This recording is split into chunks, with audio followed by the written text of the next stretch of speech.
جی میرا سوال یہ ہے کہ اللہ ایشور کو سب سے زیادہ کیا پسند ہے اور دنیا کی سچائی کیا ہے؟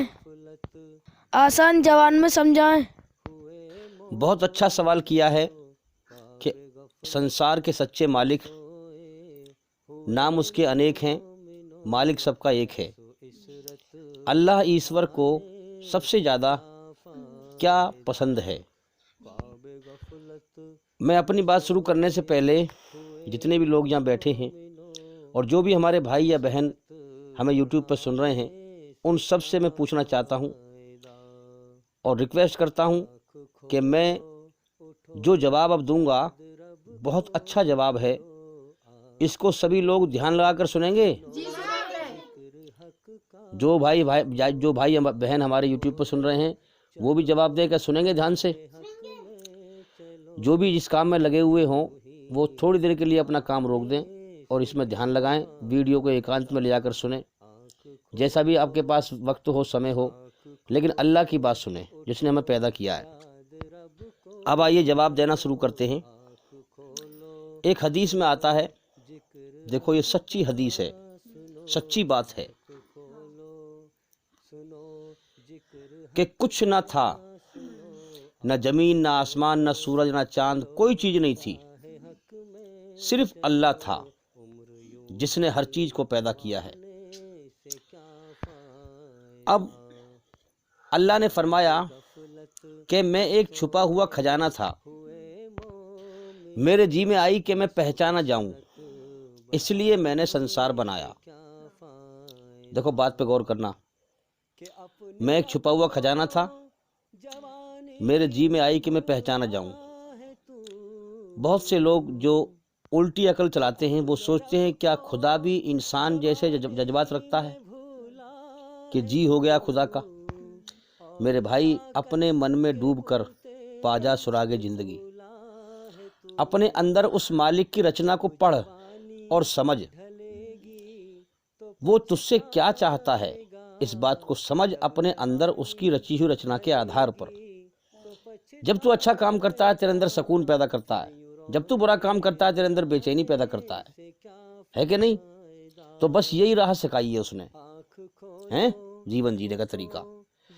دوسری بات یہ ہے کہ یہ انسانی عقل کو سمجھانے کے لیے یہ الفاظ بولے جا رہے ہیں، انسانی عقل کو سمجھانے کے لیے یہ شبد بولے جا رہے ہیں کہ اللہ کا جی ہے، کہ اللہ نے فرمایا کہ میرے جی میں آیا کہ میں پہچانا جاؤں، کیونکہ ہمیں وہ الفاظ، وہ شبد چاہیے جس سے ہم اپنے مالک کو سمجھ لیں، ویسے ہم اللہ کو نہیں سمجھ سکتے۔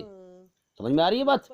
تو ہماری انسانی عقل کو سمجھانے کے لیے یہ بات کہی جا رہی ہے کہ اللہ نے فرمایا کہ میرے جی میں چھپا ہوا خزانہ تھا، کچھ نہ تھا، میں تھا۔ اللہ کی شروعات کہیں سے نہیں ہوتی، سمجھ میں آ رہی ہے بات؟ وہ ہمیشہ سے تھا اور ہمیشہ رہے گا۔ تو اللہ تھا، کچھ نہیں تھا، اللہ ایک چھپا ہوا خزانہ تھا۔ اللہ نے فرمایا کہ میرے جی میں آیا کہ میں پہچانا جاؤں، اس لیے میں نے سنسار کو بنایا، ہر چیز کو بنایا ہے۔ اس دنیا میں زندگی اور موت کا سسٹم اسی نے بنایا تاکہ وہ ہماری پریکشا لے سکے، وہ چن سکے، وہ چھانٹ سکے کہ کون میرے لیے کوشش کر کے دنیا سے آتا ہے اور کون میری ناقدری کر کے آتا ہے۔ لوگ اندھکار میں ڈوبے ہوئے ہیں، ان کے گمان میں یہ ہے کہ اس کائنات کا کوئی مالک نہیں ہے، یہ آٹومیٹک سسٹم ہے، اپنے آپ مر رہے ہیں لوگ، اپنے آپ جی رہے ہیں۔ میرے بھائی، ایسا کچھ نہیں ہوتا۔ اتنی حساب سے ایک کائنات چل رہی ہے، اتنے حساب سے کوئی چلائے گا جبھی چلے گی، ورنہ نہیں چل سکتی۔ جو بچہ پیدا ہو کے آتا ہے وہ ایک پتھر کی مورتی نہیں ہوتا، اس کے اندر ایک رچی ہوئی رچنا ہوتی ہے، احساسات ہوتے ہیں، خیالات ہوتے ہیں، ایک سوچ ہوتی ہے، ایک نیچر ہوتا ہے، نرمی بھی ہے، گرمی بھی ہے، اچھائی میں سکون بھی ہے، برائی سے بے چینی گھبراہٹ بھی ہے، غلطی پر پچھتاوا بھی ہے، شرم کا مادہ بھی ہے، حیا کا مادہ بھی ہے۔ ماں آئی اسے کچھ اور نگاہ سے دیکھتا ہے، بیوی آئی اسے کچھ اور نگاہ سے دیکھتا ہے، بہن آئی اسے کچھ اور نگاہ سے دیکھتا ہے۔ یہ جذبات ہیں، یہ خیالات ہیں، یہ کسی نے رچے ہیں ہمارے اندر۔ اس کائنات کو کوئی چلا رہا ہے، مگر وہ دکھتا کیوں نہیں ہے؟ کیا وجہ ہے؟ اس حدیث میں وہ راز چھپا ہوا ہے، سن لیں غور سے۔ اس حدیث کے اندر بڑی گہرائی ہے۔ اس کی تفسیر اگر میں کرنے لگ جاؤں نا تو پورا دن پوری رات نکل جائے گی. بڑی گہرائی ہے اس حدیث کے اندر. اللہ نے جو فرمایا کہ میں ایک چھپا ہوا خزانہ تھا، میرے جی میں آئی کہ میں پہچانا جاؤں. تو اب آپ کا جو سوال تھا اللہ کو سب سے زیادہ کیا پسند ہے، اب سن لو کیا پسند ہے. اللہ کو سب سے زیادہ یہ پسند ہے، اس نے اس حدیث میں فرمایا کہ میری پہچان ہو. بات سمجھیں، میں پہچانا جاؤں، یعنی کہ اس دنیا میں اس کی خاموش قدرت کو دیکھ کر اس کو پہچاننا، یہ سب سے زیادہ اللہ کو پسند ہے. سمجھ لیں بات کو. جو اللہ کی کھوج کرے گا اسی کو اللہ تعالیٰ اپنا راستہ دکھائے گا، اسی کو ہدایت ملے گی، اور جس کو ہدایت ملے گی اسی کو ایمان ملے گا، اور جس کو ایمان ملے گا موت کے بعد وہی کامیاب ہوگا. وہی جہنم سے بچے گا، نرک سے بچے گا، سورگ میں جائے گا. جہنم سے بچے گا، جنت میں جائے گا. جو اللہ کی کھوج نہیں کرے گا، اللہ کی پہچان نہیں کرے گا بن دیکھے، اس کو ایمان، اس کو اللہ تعالیٰ سچا راستہ نہیں دکھائے گا، اس کو ہدایت نہیں ملے گی. جب اس کو ہدایت نہیں ملے گی، اللہ تعالیٰ سچا راستہ نہیں دکھائے گا، تو اس کو ایمان نہیں ملے گا، پھر وہ بے ایمان رہے گا. جب وہ بے ایمان ہو کے مرے گا، برائی پہ چل کے مرے گا، اللہ کی رچنا کے خلاف چل کے مرے گا، بے ایمان بن کے مرے گا، شیطان کے راستے پہ چل کے مرے گا، تو مرنے کے بعد وہ نرک کی آگ میں جائے گا، جہنم میں جائے گا، ہمیشہ کے لیے جیون کی بازی ہار جائے گا. تو بس یہی چیز اللہ کو سب سے زیادہ پسند ہے کہ بن دیکھے آپ اس کی کھوج کریں. اسی لیے قرآن مجید میں سب سے پہلا حکم کیا فرمایا؟ اقرا، پڑھو اپنے پالنہار کے نام سے جس نے تمہیں پیدا کیا جمے ہوئے خون کے لوتھڑے سے، پھر تمہیں وہ علم سکھایا جو تم نہیں جانتے تھے. انسان کو بولنا کس نے سکھایا ہے؟ اللہ نے. یہ بول کس نے سکھائے؟ ہاں. تو اب اس زبان سے تمہیں زبان دی، تمہیں بولنا سکھایا، اس زبان سے اللہ کا علم. میرے بندے، اگر دنیا میں تو نے سب کچھ حاصل کیا اور میرا علم حاصل نہ کیا، میرا گیان حاصل نہ کیا، میری کھوج نہ کی، بن دیکھے میری پہچان نہ کی، تو ناکام ہو جائے گا ہمیشہ کے لیے. اگر تو دنیا کے کھیل تماشے میں لگا رہا، مال دولت کی دوڑ میں لگا رہا، سمجھ میں آ رہی ہے بات؟ ہاں. اور اگر تو نے میری کھوج کی، تو نے میرا گیان پڑھا، میرا علم پڑھا، میری کھوج کی، اس میری کائنات کی خاموش قدرت کو پہچان کر تو نے میری کھوج کی، اور تو مجھے راضی کر کے مرا، تو ہمیشہ کے لیے جیون کی بازی جیت جائے گا. اب یہ اتنی ساری بات سنی ہے، سمجھ میں آ گئی نہ آئی؟ سمجھ میں تو آ گئی، مگر دل میں نہیں اتری. کیا وجہ ہے؟ دل میں اس کے اترتی ہے جو اللہ کی پیاس میں اللہ کی کھوج کرتا ہے. سمجھ میں آ رہی ہے بات؟ تو اللہ کی پیاس ہر انسان کے اندر ہے، اس پہ غور کرو، اسے زندہ کرو اپنے اندر. زندگی موت کی طرف جا رہی ہے. اب دیکھو اس دنیا میں کتنی قسم کے لوگ ہیں، رچنا سب کے اندر ایک ہی ہے، مگر اس دنیا کو کوئی کسی رنگ سے دیکھ رہا ہے، کوئی کسی رنگ سے دیکھ رہا ہے، کوئی کسی رنگ سے دیکھ رہا ہے. اس دنیا کو جیسے رنگ کا چشمہ لگا کر دیکھو گے، بات سمجھو ذرا غور سے، بات کو دھیان لگا کے سنا کرو. اس دنیا کو جیسے رنگ کا چشمہ لگا کر دیکھو گے، یہ دنیا ویسی ہی رنگ کی دکھائی دے گی. زور سے بولا کرو، دکھائی دے گی. اگر تم لال رنگ کا چشمہ لگا کے اس دنیا کو دیکھو گے تو لال رنگ کی دکھائی دے گی. اگر تم نیلے رنگ کا چشمہ لگا کے اس دنیا کو دیکھو گے تو نیلے رنگ کی دکھائی دے گی. اگر تم پیلے رنگ کا چشمہ لگا کر اس دنیا کو دیکھو گے تو پیلے رنگ کی دکھائی دے گی. کالے رنگ کا لگا کے دیکھو گے تو کالے رنگ کا دکھائی دے گی. سمجھ میں آ رہی ہے بات؟ اب اصل بات یہ ہے کہ اس دنیا کو ایمانداری کے رنگ کا چشمہ لگا کے دیکھ،